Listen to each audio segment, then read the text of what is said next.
राधे राधे सभी को। आप सबका स्वागत है आपके अपने YouTube चैनल पर। इस वीडियो में मैं आप लोगों को क्लास 12th इंग्लिश आपकी जो बुक है फ्लेमिंगो उसकी तीसरे नंबर की पोम है a thing of beauty, written by John Keats. इसका मैं रिकैप्चुलेट दूंगी। थीम के बारे में हम बात करते हैं, एंड्यूरिंग ब्यूटी। इसका थीम क्या है? थीम लेके चल रहा है एंड्यूरिंग ब्यूटी, जिसका मतलब होता है quality that are lasting and timeless. Means beauty वो होती है जिसकी जो ब्यूटीनेस है वो कभी भी समय के अनुसार फेड ना हो।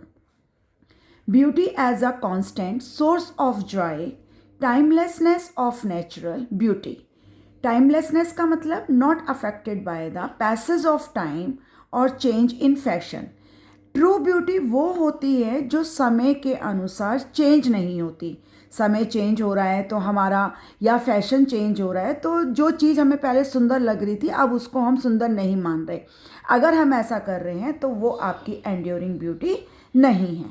कांस्टेंट सोर्स है जो हमें लगातार खुशी देता है। जिस चीज़ को हम आज देख रहे हैं हमें प्लेजर मिल रहा है, और अगर हम उसको एक हफ्ते बाद या एक महीने बाद भी देखते हैं तो हमें वही खुशी मिलनी चाहिए।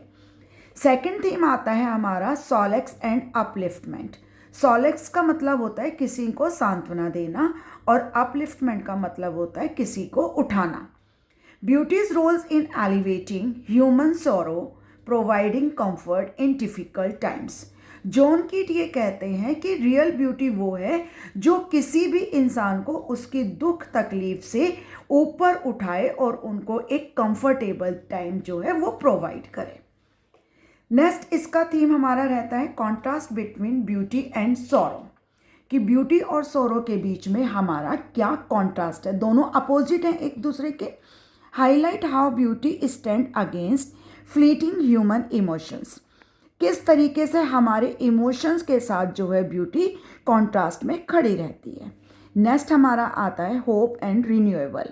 जो ट्रू ब्यूटी होती है वो हमें एक होप देती है, हमें उम्मीद देती है, हमारा हमारा मार्गदर्शन करती है। Beauty as a backbone of hope. Backbone का मतलब क्या होता है बेटा? लाइटनेस, यानी कि मार्गदर्शन करना। Continual renewable despite adversity. चाहे हमारी लाइफ में कितनी भी प्रॉब्लम हो, कितनी भी एडवर्स सिचुएशन हो हमारी लाइफ की, अगर हम किसी ब्यूटीफुल थिंग को, चीज़ को देखते हैं और वो हमारे में जॉय, प्लेजर, हमारे इमोशंस को अपलिफ्ट करती है, तो वो रियल में ट्रू ब्यूटी होती है। ये इस पॉम का आपका थीम है। अब इस पॉम में आपका जो मेन कैरेक्टर रहता है बच्चे, वो रहता है नेचर। नेचर क्या है? मैजेस्टिक है, इम्प्रेसिव है। नेचर में बहुत ताकत होती है हमारे जो मूड है उसको चेंज करने की। इटर्नल होता है, नेचर कभी भी ख़त्म नहीं होगा, प्रकृति हमेशा ऐसी बनी रहेगी। अपलिफ्ट, नेचर क्या करता है? लोगों के जो इमोशंस होते हैं उनको अपलिफ्ट करता है। सीरेन यानी कि काम, पीसफुल, लोगों को काम और पीसफुल बनाता है। नेक्स्ट मैं बात करती हूँ आप लोगों से ह्यूमैनिटी। ये भी हमारी इस पॉम का एक करैक्टर है। ह्यूमैनिटी, ह्यूमैनिटी क्या करती है? जो मानवता होती है वो साइलेंटली चीज़ों को ऑब्जर्व करती है। सीकर्स ऑफ ब्यूटी, ब्यूटी को चाहने वाले। रिफ्लेक्टिव, ये हमारे नेचर को रिफ्लेक्ट करती है। एप्रिशिएटिव, ये ह्यूमैनिटी क्या करती है? मानवता क्या करती है? वो नेचर को एप्रिशिएट करती है। ठीक है।